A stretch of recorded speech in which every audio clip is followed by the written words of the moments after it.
Kasus Vina Cirebon terus menyita perhatian publik, terutama dengan hilangnya saksi kunci bernama Aep. Hingga kini, Aep belum muncul di media atau memberikan pernyataan resmi terkait kasus kontroversial ini. Publik bertanya-tanya apakah Aep sengaja menghindar atau ada tekanan tertentu yang membuatnya diam. Sebagai saksi penting, keberadaan Aep sangat krusial dalam mengungkap fakta sebenarnya kasus ini. Jutek Bongso, kuasa hukum 7 terpidana, mempertanyakan hilangnya Aep dan perannya dalam perkara ini. Mengapa Aep tidak muncul? Apakah ada yang sengaja menyembunyikannya dari perhatian publik? Tanyanya. Hilangnya Aep memicu spekulasi bahwa ia berusaha melindungi pihak tertentu dari jeratan hukum. Banyak yang menduga bahwa Aep menyembunyikan fakta demi melindungi Ibtu Rudiana dari hukuman penjara.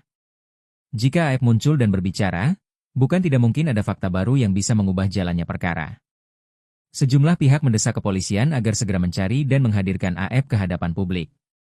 Kemenkumham juga menerima laporan mengenai dugaan adanya tekanan terhadap saksi-saksi dalam kasus ini. Sementara itu, Mahkamah Agung masih belum memberikan kejelasan mengenai putusan PK yang diajukan terpidana. Jika terus dibiarkan, kasus ini berpotensi menjadi contoh buruk bagi sistem peradilan di Indonesia.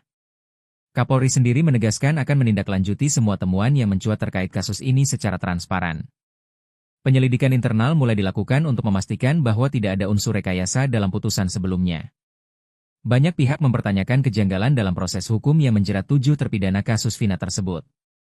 Tim advokat dan keluarga terpidana mengklaim ada pemaksaan dalam proses penyelidikan oleh aparat terkait. Masyarakat menantikan transparansi dari pihak berwenang dalam menangani kasus Vina Cirebon.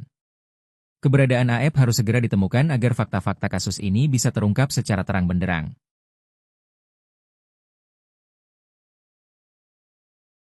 Download Tribun X sekarang, menghadirkan lokal menjadi Indonesia.